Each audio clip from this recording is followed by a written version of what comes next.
ce sont des patriotes convaincus qui ont pris leur destin en main parce qu'ils ont compris que eux, ils n'ont que nos pays.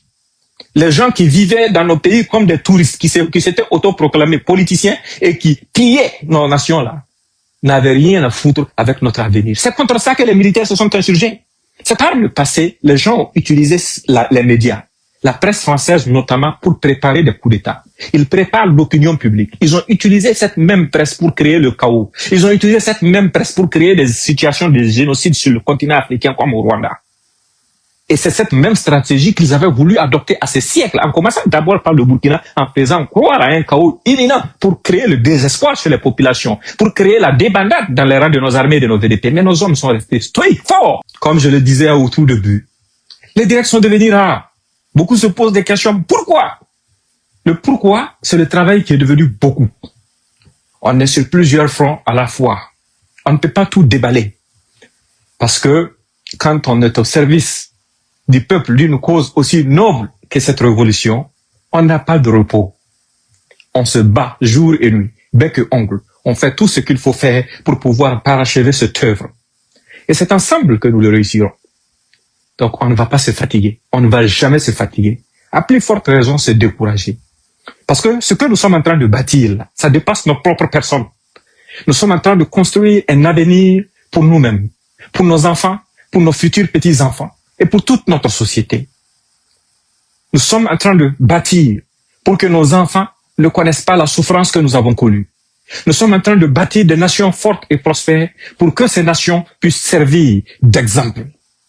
C'est très, très, très, très capital. C'est une question de survie. Et s'il faut tout sacrifier pour ça, nous allons consentir à ce sacrifice. On va le faire. Donc, en fait, c'est le travail qui fait que c'est rare. Mais partagez au maximum. Aujourd'hui, on va se rattraper pour rebondir sur beaucoup de choses. D'abord, on va commencer par le Burkina Faso. Vous avez vu tout ce qu'il y a comme amélioration, tout ce qu'il y a comme évolution en termes d'avancée sécuritaire. Vous avez vu tout le sacrifice consenti par nos forces de défense et de sécurité, ainsi que nos VDP, nos braves VDP, nos nobles VDP. Pendant que des gens sont en train de lutter en bas pour essayer d'entraver la marche de notre peuple, des gens veillent jour et nuit au prix de leur vie pour que ce pays puisse continuer d'exister. Et les résultats sont palpables. Parce que les apatrides, les enfants perdus de la République peinent même à trouver des arguments aujourd'hui. Ça n'existe pas. Aujourd'hui, nous avons atteint un autre niveau dans cette lutte-là. On a atteint le niveau du progrès, le niveau du développement, le niveau, comment dirais-je, des bases de l'autodétermination. Parce qu'on ne parle plus de souveraineté, on est déjà souverain. Grâce à qui? Grâce aux visionnaires qui dirigent notre patrie. Et nous sommes fiers. Nous sommes très, très, très, très fiers de cette dynamique. Pendant que les autres sont en train d'aboyer, ils sont dans leur haine, dans leur rengaine, dans leur rancune, notre nation est en train d'évoluer. Et c'est une occasion pour moi, avec vous, de dire merci à nos forces de défense et de sécurité, à nos VDP. Merci à tous ceux qui ont accepté sacrifier leur vie pour notre nation. Merci à ceux qui, pendant que nous sommes loin, à l'abri, veillent jour et nuit, sous la pluie, dans le froid, dans la chaleur par moment, dans la boue, pour que notre nation puisse continuer d'exister, pour que notre drapeau puisse continuer de flotter, pour que nos valeurs puissent être préservées. Nous sommes fiers de vous. Et ne doutez jamais de notre reconnaissance. Les veuves, les orphelins, de ceux qui ont sacrifié leur vie pour cette nation, on dira merci à vous. Merci à toutes ces familles qui ont compris le sacrifice de leurs. Parce que nous sommes une nation de braves. Et on nous appelle une nation de braves, on nous appelle peuple intègre pour cette raison. Parce que nous sommes la patrie des hommes intègres. Des hommes intègres qui acceptent mourir plutôt que de subir le déshonneur. Des hommes qui sont prêts à donner leur sang pour que leur nation puisse vivre, puisse prospérer. Nous sommes fiers d'eux. Des gens qui sacrifient leur vie, leur sang, qui laissent leur famille derrière eux pour pouvoir amener de la nourriture, des médicaments à d'autres contrées de notre patrie. Des contrées qui subissent toutes sortes de harcèlement par la faute de bandits financés par des États étrangers qui essaient jour et nuit de rendre compliquée la vie de nos propres populations. Nous sommes fiers de nos combattants. On est très fiers. Et on continue dans cette lancée. On y va au Mali. Vous avez suivi avec nous. Partagez au maximum même.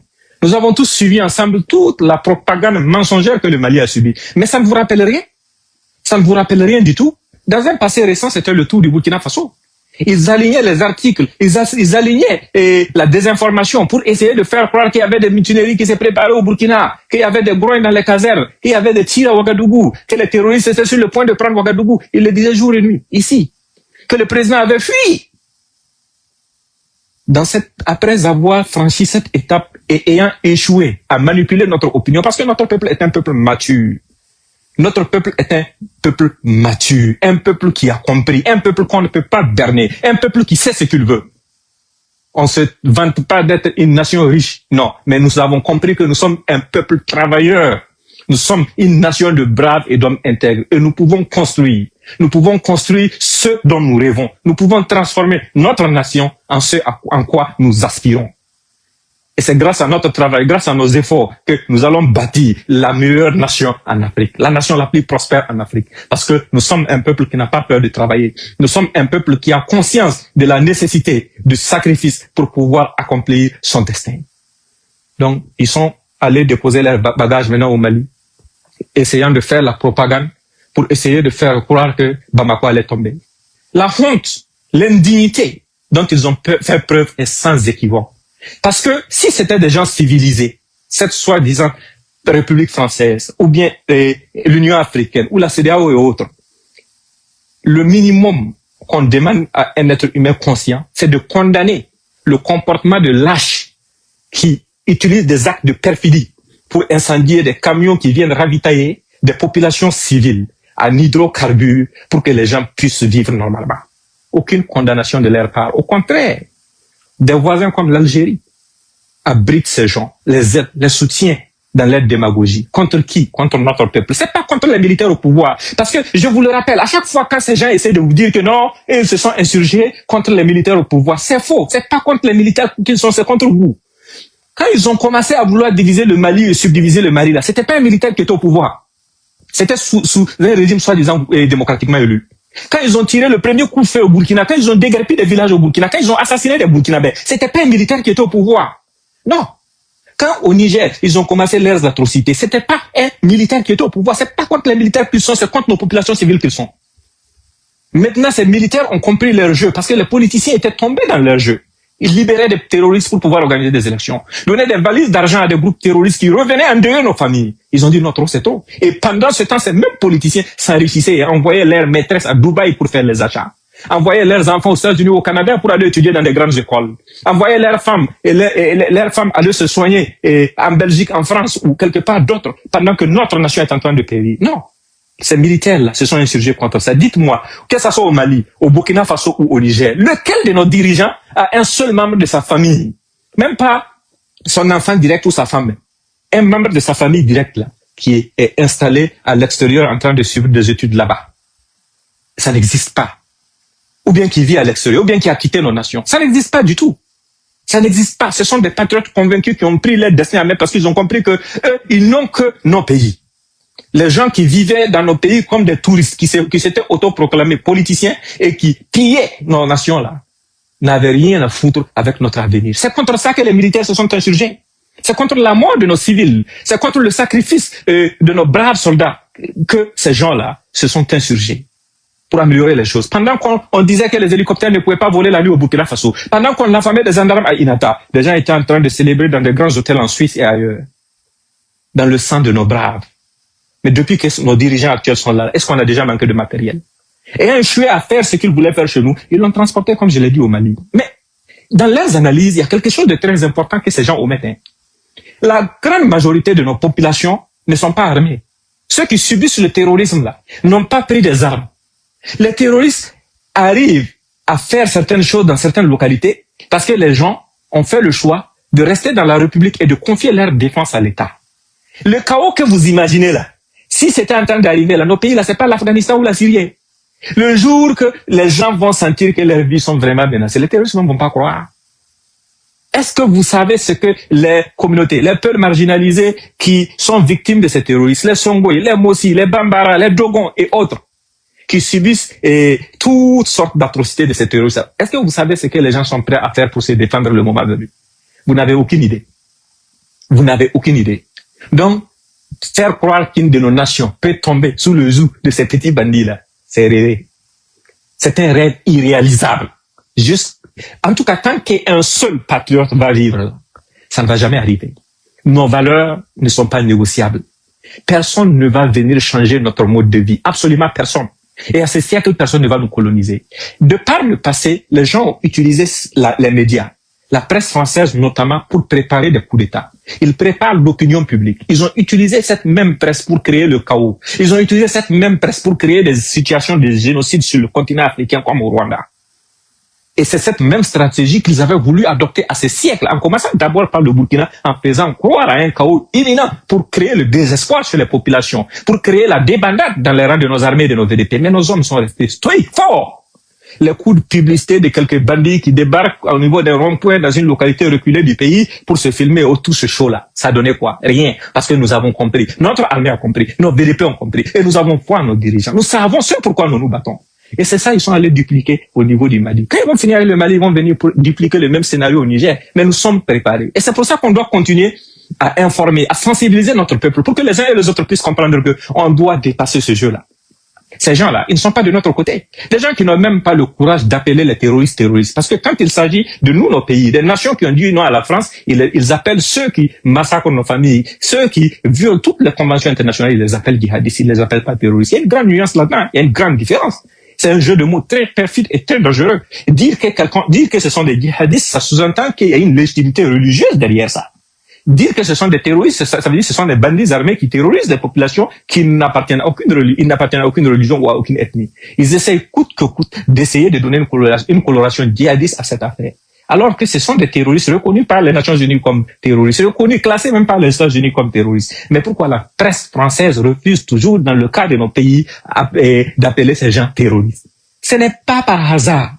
C'est par exprès, c'est volontairement fait. Et quand nous avons essayé de parler de la complicité du régime terroriste de Draman Ouattara en Côte d'Ivoire, qui est complice de ces groupes terroristes, on vous a dit, la Côte d'Ivoire n'est pas attaquée, pas parce qu'elle est forte, non, c'est parce que le régime terroriste en place actuellement à Abidjan, est un collaborateur direct de ces collègues terroristes. Pourquoi je dis que c'est un régime terroriste? Parce que dans l'histoire de l'Afrique de l'Ouest, le premier État à avoir été pris par un groupe terroriste, c'est la Côte d'Ivoire, à travers le mouvement rebelle, qui disait que le mouvement terroriste s'appelant rebelle, qui prétendait que c'est parce qu'Alassane était musulman que on ne voulait pas qu'il soit candidat, et des gens qui ont pris les armes pour qu'Alassane puisse être candidat. Donc d'abord ils se revendiquaient musulmans, ils défendaient Alassane en tant que musulman, et il y avait un régionalisme dedans, et ce sont eux qui ont pris le pouvoir en Côte d'Ivoire par les armes avec la complicité de la France. Donc la Côte d'Ivoire est le premier pays en Afrique de l'Ouest à avoir été contrôlé par les terroristes et qui est toujours contrôlé par les terroristes au détriment des vrais Ivoiriens. Je le dis, je l'assume, je le réaffirme. Voilà, celui qui n'est pas content, n'a qu'à boire de l'eau bien glacée et puis circuler. Donc, nous avons réaffirmé à plusieurs reprises que ce régime terroriste travaille avec ses collègues terroristes. Ils ont nié à tout va. Mais récemment, des narcoterroristes ont fait des vidéos depuis la ville d'Abidjan pour annoncer la création d'une cellule pour attaquer le Mali depuis Abidjan. Ça n'indigne personne. Ils ne rebondissent pas sur ça. La presse terroriste de la France et autres ne rebondit pas sur ces questions. Personne ne dénonce ça. Pourquoi? Parce que ce sont leurs alliés. Ce sont leurs alliés. Ce sont des bandits coalisés contre nous. Mais nous avons notre dignité. Nous avons, notre héritage de bravoure, notre héritage de courage qui fera que personne ne peut soumettre notre peuple, quel que soit le prix à payer, pour pouvoir rester libre, nous allons le payer. Parce que nos aïeux et nos déventions ont déjà payé un lourd tribut pour que nous puissions être des États. Le Mali, par exemple, qu'est-ce que le Mali n'a pas subi comme agression? Que ce soit de la part des Maures, que ce soit de la part du Maroc, que ce soit de la part d'autres tribus venues d'ailleurs et autres, le Mali n'a pas subi? Qu'est-ce que nos nations n'ont pas subi? Mais non, ces peuples-là ont toujours réussi à conserver leur terre, à conserver leur liberté, à conserver leur existence, à conserver leur identité, leur culture. Donc, il n'y a pas des petits bandits à ces siècles-là qui viendront nous mettre à genoux. Nous sommes combien de millions? Le Mali, le Burkina Faso et le Niger, nous sommes plus de 70 millions d'âmes. Même si vous réussissez à recruter 2 millions de bandits, qu'est-ce qu'ils peuvent faire aux 68 millions de nos compatriotes qui restent? Absolument rien du tout. Rien. C'est parce que nous sommes des États responsables dirigés par des dirigeants responsables qui ont le sens du patriotisme et qui essayent de raisonner. C'est pour ça qu'à chaque fois on répète aux gens, déposez les armes, vous êtes des égarés, vous n'avez pas compris. Des gens sont en train de construire leur pays dans notre sang et ils vous envoient voler vos propres ressources pour leur envoyer afin qu'ils puissent mener une vie de pacha, afin qu'ils puissent continuer de bâtir ce œuvre à notre détriment. Vous devrez comprendre que c'est contre vous êtes en train de lutter. C'est au nom de quelle religion tu vas venir dans ton propre village faire déguerpir des pauvres citoyens, tes concitoyens, tes parents et autres, pour pouvoir faire quoi? C'est parce que ces gens-là veulent nos terres. Et c'est vous qu'ils utilisent comme chair à canon. Ils ne viennent jamais devant. Et c'est vous qui mourrez. Et quand ces terres seront vides, ce sera au bénéfice de qui? Au bénéfice de ceux qui vous ont envoyés. Donc, il ne faut pas tomber dans le piège de ceux qui vous manipulent. Parce qu'il n'y a aucun salaire dedans. Quel que soit le temps que cette guerre va prendre, vous ne pouvez pas la gagner contre nous, nos États, contre nos peuples. Parce que nous sommes des peuples de guerriers. Nous sommes des peuples convaincus de ce que nous voulons. Et il n'y a pas quelqu'un qui peut nous mettre à genoux. Donc, nous disons courage aux populations maliennes qui ont échappé au piège. Parce que le jeu, c'était quoi? C'était de créer une situation de chaos, médiatiser, amplifier ça et créer la panique au niveau de la capitale afin que les gens se mettent à se retourner contre leurs dirigeants. Pendant que ce sont les terroristes qui posent des actes d'atrocité, qui empêchent aux populations d'avoir accès au carburant à travers des actes de sabotage. Gâter là, n'importe qui peut gâter. C'est trop facile de gâter. Mais bâtir, construire, protéger, comme ce que les FAMA font, comme ce que les FDS font, comme ce que les forces armées nigériennes font, comme ce que nos VDP font là. C'est pas tout le monde qui peut arranger, c'est pas tout le monde qui peut préserver, c'est pas tout le monde qui peut saigner pour que d'autres puissent vivre. Mais gâter, c'est trop facile.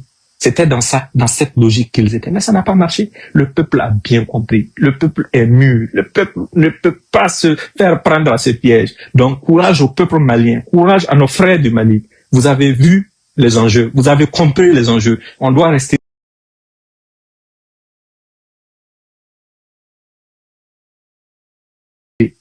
soudés, avancer dans cette dynamique. Au Niger, le président Tchani a fait quelque chose d'extraordinaire. Par la route, il a visité même les localités les plus reculées du Niger. Il a fait le tour de l'ensemble des régions du Niger pour démontrer au monde entier que le Niger est là, vivant, debout, comme hier, et plus fort encore. Et qu'il n'y a absolument rien qui peut faire perdre espoir à nos peuples. Les populations nigériennes ont accompagné le président. Ils ont montré leur amour pour la dynamique. Ils ont montré combien ils sont prêts, combien les gens ont compris. Il n'y a pas de division, il n'y a pas de graine de division que vous pouvez semer chez nous pour nous diviser. Parce que nous avons déjà compris. On a compris que personne ne va avoir pitié de nous. Les arguments des gens, non, ce sont des régimes qui ne sont pas élus, qui sont là. C'est contre ça, il faut lutter. Il faut rendre le pouvoir aux civils. C'était des civils qui étaient là quand on massacrait nos populations. C'était sous des régimes civils que des terroristes ont été hébergés dans nos capitales, comme actuellement ils sont hébergés à Abidjan. C'était sous des régimes civils que tout ce chaos a commencé. C'est par l'absence de rigueur chez ces régimes soi-disant civils que tout a eu lieu. Donc nous sommes des nations en devenir nous sommes en train de lutter pour notre survie, pour notre devenir. Et il n'y a pas quelqu'un qui peut nous distraire. Et je vous le réitère, partagez au maximum. Vous, patriotes, vous devez comprendre quelque chose. Les gens vont essayer par tous les moyens de nous diviser. Parce que ils attendent le moindre moment de faiblesse pour taper. Ils ne vont jamais abandonner. Et c'est à nous de rester éveillés en permanence et d'être prudents. Tout ce qui n'arrange pas la dynamique est contre la dynamique. Parfois même, ils vont infiltrer des gens parmi nous qui feront croire qu'ils sont avec nous juste pour nous diviser de l'intérieur. Il faut faire très attention à ça. Il faut jamais donner l'opportunité aux gens de nous diviser. Absolument à personne. Parce que si nous baissons la garde, nous n'aurons plus jamais l'occasion d'être encore des hommes libres. Ces gens-là ont montré leurs intentions. Ils ont montré de quel côté ils sont. Ils sont du côté des terroristes. Ils sont prêts. Ils ont préparé leurs caméras, leurs journalistes, leurs narratifs pour pouvoir accompagner une dynamique terroriste. De la même façon qu'ils ont reçu le chef terroriste qu'ils recherchaient hier en Syrie, ils l'ont reçu à grande pompe aujourd'hui comme étant un héros, comme étant quelqu'un qui n'a rien fait de toute sa vie de mauvais. C'est de cette même façon qu'ils se préparent le terrain pour que si leurs supplétifs qui sont au niveau du Sahel réussissent à nous soumettre pour qu'ils puissent faire la même propagande à leur bénéfice et contre nous. Mais nous, personne ne va nous asservir. On doit garder ça en tête. Et on doit maintenir notre veille citoyenne au maximum et au plus haut niveau. Parce que on a toujours aussi des traîtres qu'ils peuvent manipuler pour essayer de porter atteinte à la sûreté de nos nations. Porter atteinte aux vies de nous, nos dirigeants. On doit être prêt 24 heures sur 24 pour que qui que ce soit qui essayera par la force de s'en prendre, d'attaquer les institutions de nos nations, ou bien de faire assassiner les espoirs de nos nations-là, puisse trouver un peuple préparé, soudé et déterminé, jusqu'au bout, devant. Il faut qu'on soit prêt 24 heures sur 24 à répondre aux appels critiques s'il y en a. Ça doit être permanent, parce que personne ne le fera à notre place. C'est très, très, très important. On doit arrêter d'être distrait. Non. On doit se mettre au travail tout en restant vigilant. Travaillons comme nos leaders, travaillons comme le président Ibrahim Traoré, travaillons comme le président Kani, travaillons comme le président Goïta. Continuons à bâtir notre avenir. Travaillons comme nos forces de défense et de sécurité, nos VDP, qui sont au front jour et nuit, qui n'oublient jamais que nous sommes en guerre, parce que jour et nuit, ils sont dedans. Donc, c'était le message que j'avais pour vous aujourd'hui. Et je compte sur chacun d'entre vous pour le partager et le repartager encore. Et comme je vous l'ai dit au début pour ceux qui n'étaient pas là, ce silence n'est pas une absence. Je suis là 24 heures sur 24. Au-delà de Nouvelle-Afrique, il y a beaucoup de choses que nous sommes en train de faire à la fois. Nous sommes en train de travailler sur plusieurs dossiers pour la prospérité de nos peuples. Mais on ne va pas tout dévoiler maintenant. Il y a des choses qu'on dira le moment venu. L'ennemi aussi nous suit. Hein. L'ennemi nous suit même mieux que les patriotes. Voilà, l'ennemi nous suit plus que les patriotes parce que l'ennemi veut savoir tout ce qu'on pense. Même derrière nos gestes, ils essayent d'imaginer qu'est-ce que ça signifie quand il fait comme ça. Qu'est-ce que ça signifie s'il fait comme ça. Tout ça là, c'est une perte de temps. Parce que nous sommes un peuple intelligent, mature, travailleur, brave, qui a compris. Et nous allons vaincre. Portez-vous bien. Et si tu veux aussi perdre le poids comme moi, on y va au front.